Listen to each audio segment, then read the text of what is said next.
29 दिसंबर 1972 eastern airline की flight number 401 जो 163 passengers और 13 क्रू मेंबर्स के साथ न्यूयॉर्क से मियामी फ्लोरिडा का सफर तय करने वाली थी। लेकिन इस सफर में छिपा हुआ था एक ट्विस्ट, एक ऐसा ट्विस्ट जहां पर एक भूत ने सैकड़ों लोगों की जान बचा ली। और ये कोई मनगढ़ंत कहानी नहीं है। इस इंसिडेंट पर कई मूवीज और वेब सीरीज भी बन चुकी है और ये एक ऐसी सच्ची घटना है जो इतिहास में पहले कभी नहीं हुई थी। मतलब शायद ये आज तक की सबसे ज्यादा मजेदार भूतिया कहानी है। वीडियो को पूरा देखना क्योंकि मैं गारंटी देता हूँ बहुत मजा आने वाला है। इस घटना की शुरुआत होती है फ्लाइट नंबर 401 से। दरअसल इस फ्लाइट को न्यूयॉर्क के कैनेडी एयरपोर्ट से मियामी तक का सफर तय करना था। इसको बॉब लॉफ नाम के पायलट उड़ा रहे थे जो 55 साल के थे और वो काफी ज्यादा एक्सपीरियंस भी थे। सब कुछ सही चल रहा था। फ्लाइट ने टेक ऑफ किया और 2 घंटे का सफर तय किया। सब कुछ बिल्कुल नॉर्मल था। प्लेन में पायलट के साथ एक को पायलट और फ्लाइट इंजीनियर डोन रिपो थे। लैंडिंग से कुछ ही किलोमीटर दूर पहले लैंडिंग की प्रॉपर तैयारी होने लगती है।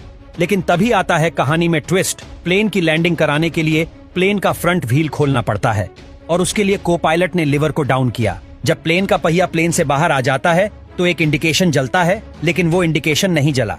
तब को पायलट को लगा कि शायद इंडिकेटर में कोई खराबी आ गई होगी। उन्होंने इंडिकेटर को चेक करवाया डोन इंजीनियर को बुलवाकर, लेकिन इंडिकेटर में कोई भी खराबी नहीं थी। उसके बाद प्लेन के पायलट बॉब ने खुद अपने हाथों से लिवर को कई बार ऑपरेट करके देखा, लेकिन फिर भी प्लेन का पहिया बाहर नहीं आया। उन सबको बहुत ज्यादा टेंशन हो गई थी क्योंकि अगर बिना फ्रंट व्हील को बाहर निकले लैंडिंग कराते हैं तो वो एक क्रैश लैंडिंग होगी जिसमें कई लोगों की जानें भी चली जाएगी। फ्लोरिडा का एयरपोर्ट काफी पास था तो उन्होंने एयरपोर्ट कंट्रोल यूनिट से संपर्क किया। उन लोगों ने इंस्ट्रक्शंस दिए कि प्लेन को हवा में 2000 फीट की ऊंचाई पर ले जाओ और फिर प्लेन को ऑटो पायलट मोड में डालकर मैन्युअली सब कुछ खुद चेक करो कि कहां पर क्या प्रॉब्लम आई है या नहीं। उन लोगों ने बिल्कुल ऐसा ही किया। प्लेन को ऑटो पायलट मोड में डाल दिया और लग गए फ्रंट व्हील को चेक करने में।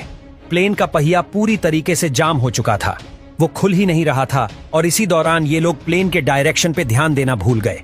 प्लेन धीरे धीरे नीचे की तरफ आ रहा था और किसी ने भी इस पर ध्यान नहीं दिया और कुछ ही मिनटों बाद ऐसी नौबत आ गई कि प्लेन आउट ऑफ कंट्रोल हो गया। प्लेन जमीन से टकराया या नहीं, ये तो एक ट्विस्ट है ही कहानी में, लेकिन उसके बाद जो हुआ वो आपके रोंगटे खड़े कर देगा। और बस कुछ ही मिनट बाद वो प्लेन क्रैश हो गया। इसमें करीब 101 पैसेंजर्स मर गए और साथ ही साथ प्लेन के पायलट बॉब, को पायलट और फ्लाइट इंजीनियर डोन रेपो की भी वहीं पर मौत हो गई। अब आप सोच रहे होंगे कि भैया कहानी तो खत्म हो गई, लेकिन ना यहाँ पर भूत आया ना उसने किसी की जान बचाई। तो रुको जरा सब्र करो, भूत भी आएगा और जान भी बचाएगा। अब ऐसे ही एक साल बीआईटी जाता है और साल साल आता है 1973 स्टार फ्लाइट नंबर 318 न्यूयॉर्क से